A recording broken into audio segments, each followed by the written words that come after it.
un consenso mundial organizado de alguna manera por la Organización Mundial de la Salud, Sí.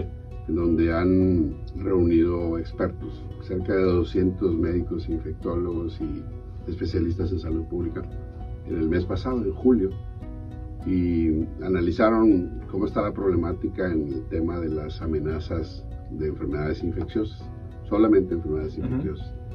Y encuentran que hay más de 200 situaciones clínicas que pueden estar como presentes, para las cuales se debe de crear un plan de contingencia. Uno de los virus que está mencionado es el de la viruela símica o viruela del mono, que es una enfermedad no reciente. Sí, está descrita desde 1958 en un grupo de primates, de monos, que los tenían en un laboratorio en cautiverio y adquirieron este virus. No se sabe el reservorio, o sea, en dónde se origina, quién es el huésped inicial. Pero esto sucede en la República Democrática del Congo, en África, sí. en África Central. Y de ahí, en 1970, describen el primer caso de humanos, también allá en África. Entonces se ha vuelto una situación de información diaria, que hay monitoreo de la presencia de nuevos casos. Y en el 2022 hubo una epidemia que se inició en África y hubo más de 16,000 casos y más de 500 muertos por un tipo de virus. Hay dos nomenclaturas como claves genéticas, 1 y 2, 1 romano, 2 romano, clado 1, clado 2. El clado 1 es el más grave, es el que está endémico en África y tiene 1 de cada 10 se muere, o sea, hay una mortalidad bastante importante. El clado 2 es el que ha salido de África y casi todos son casos importados, viajeros que estuvieron en África o africanos que emigran a otros países y llevan consigo la enfermedad. Una enfermedad que es seria, es grave. La sintomatología parece en muchos casos a otros virus, como si tú dices, le duele la cabeza, tiene fiebre, le duele el cuerpo, está postrado, no se alimenta.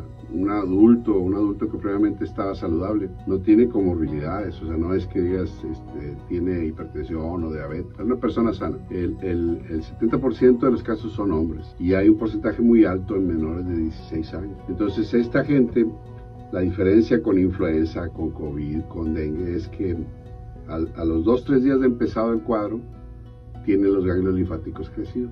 Les crecen los ganglios muy visiblemente en el cuello o en las axilas. Esa es una diferencia importante.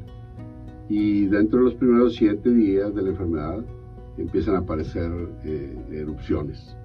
Hay un rash que es muy característico, primero en cara, luego en palmas de las manos y plantas de los pies, y luego se va a todas partes del cuerpo, las regiones genitales, todo el cuerpo se llena.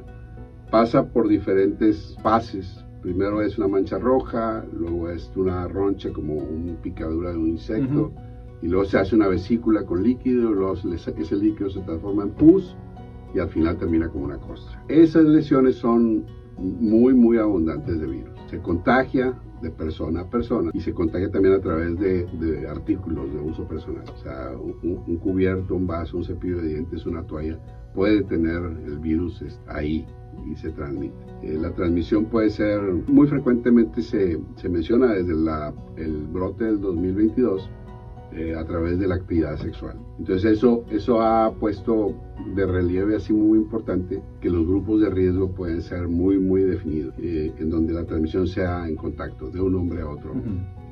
La condición evoluciona de una manera muy rápida, muy progresiva. Los casos que son del clado 2, que es el menos grave, esos tienen un pronóstico bueno, pero les dura hasta 4, hasta 8 semanas de enfermedad. O sea, no es una enfermedad que se resuelva rápido. Como el virus es muy semejante al virus de la viruela, el virus de la viruela es un típico virus así infeccioso para el cual hay vacuna. Dejó de aplicarse esa vacuna porque se erradicó la viruela del mundo.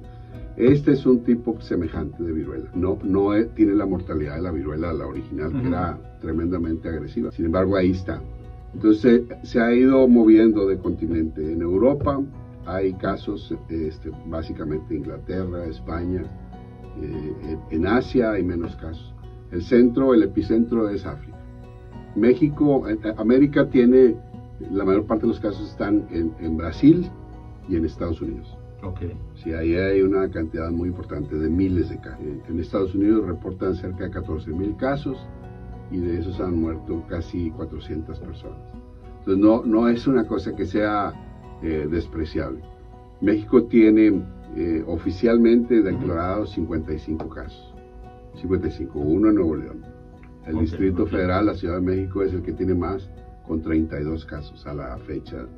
Las semanas epidemiológicas se van cerrando cada viernes, hasta el viernes pasado. Esas son las cifras oficiales, son casos confirmados.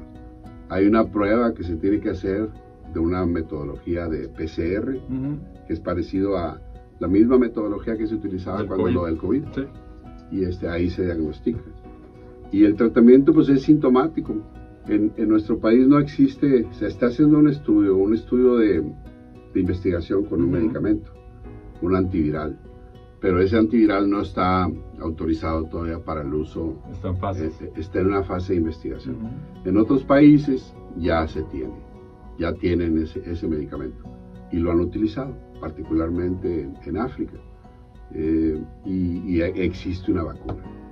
Hay una vacuna que se llama Jynneos, que existe porque es la vacuna contra la viruela, pero también igual está muy identificado en los países que la tienen. El país que más lo sufre es el que está más castigado desde el punto de vista económico.